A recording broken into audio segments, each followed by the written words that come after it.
As the wife of a 62-year-old man stepped into her garden on that sunny morning, little did she know that her life was on the brink of a profound change. Beneath the lush grassy expanse, a buried car lay hidden. When she and her husband unearthed it, chaos ensued, prompting her husband's abrupt departure the very next day.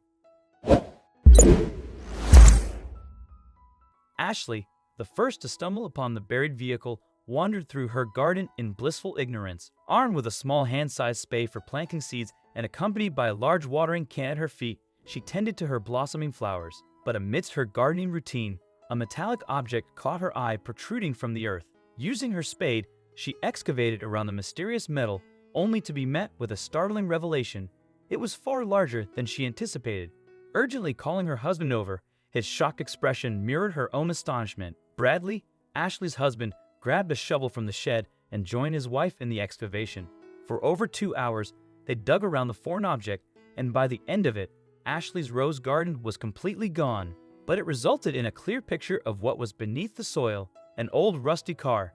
Bradley stated that the car was a model that had to be made in the 60s. As he crouched next to it, the old man inspected every inch of the car and frowned his brows the entire time. After Bradley finished searching, he took his wife back inside. "I need to make a quick call," Ashley thought, but the noises from the other room suggested something else. Confused, she pressed her ear against the closed kitchen door to hear better. "Dina, who's he talking to?" When the kitchen door finally opened, Ashley was ready to talk to her husband. She felt he'd been acting strange since he found the car, getting more nervous and weirder. She wanted to know what was happening. "Who did you call?" But Bradley stayed quiet. His silence made Ashley angry, and she asked him again who he called and what he found in the buried car. But Bradley reacted strangely, getting angry and saying it wasn't her business. He also told her not to go to that part of the garden. Ashley had many questions, and by the end of the day, she felt overwhelmed. They went to bed together, but when she woke up, Bradley's side was empty. Where did he go now? This whole situation was getting stranger, and Ashley's heart raced as she went downstairs. She heard noise from the driveway. At the front door, Ashley saw Bradley rushing around outside, but when he noticed her, he hurried into the car without a word. Ashley tried to reach him, but it was too late. With screeching tires, Bradley sped away, leaving Ashley standing there. In a desperate attempt to reach her husband, she tried to call him. But again, there was no response. This situation was getting too weird for the poor old woman, and Ashley felt tears fill her eyes. She walked into the garden and visited the wreckage site, a place that Bradley forbade her from going to. Ashley circled the rusty old car, hoping to find answers she wasn't allowed to come this close before. Bradley argued that the area wasn't safe. The old woman couldn't find anything at first, but when she crouched in the hole they dug and looked closer, she noticed something was off. There was a narrow but deep hole underneath the steering wheel.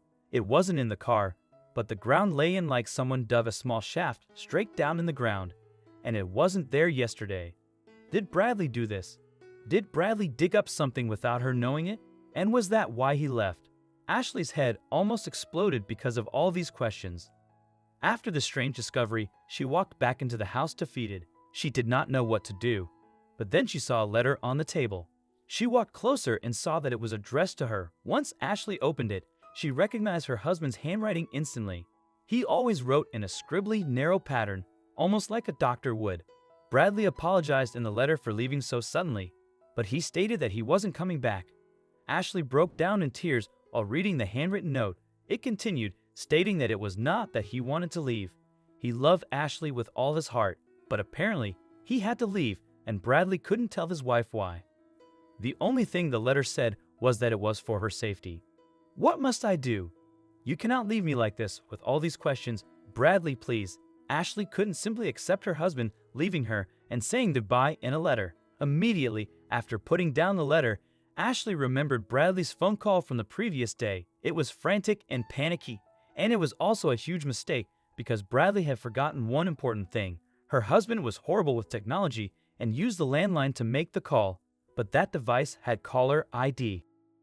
Ashley simply had to check the machine for the last outgoing call, and she would have a number to call back. But it didn't even get to that point because the number he called was a person she knew. It was Gary, Bradley's dear friend and colleague at the garage he used to work at. Her husband used to be a mechanic, and his specialty was restoring old cars.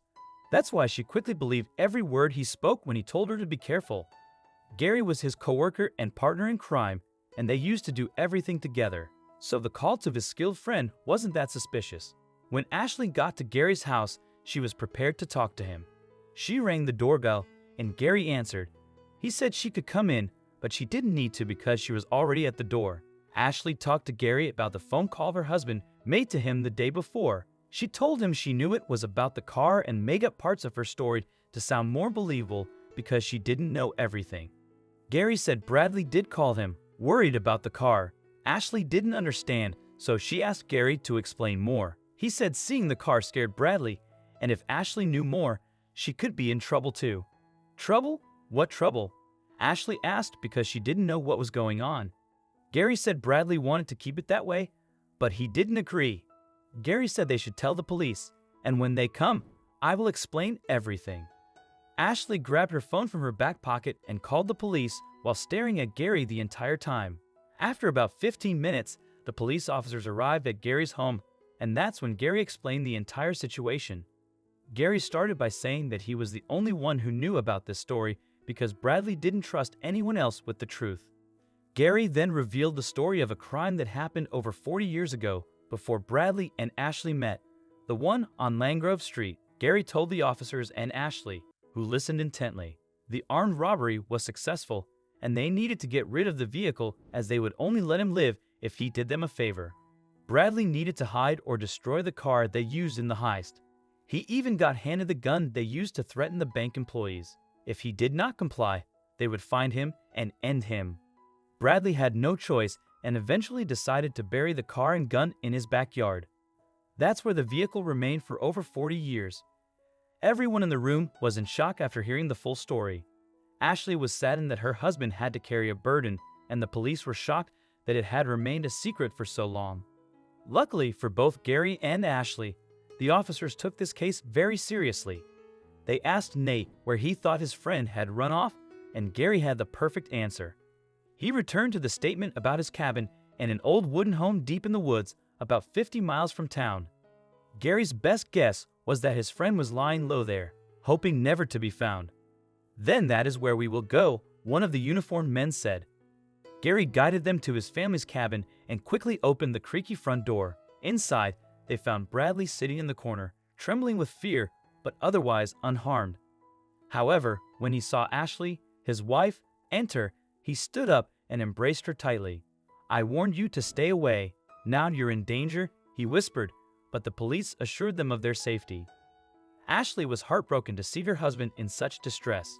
Bradley cooperated with the police, providing them with information about the women he had discovered at the wreck site the previous night. The police arrested the elderly criminals shortly after, and after a brief trial, they were sentenced to spend their final years in prison.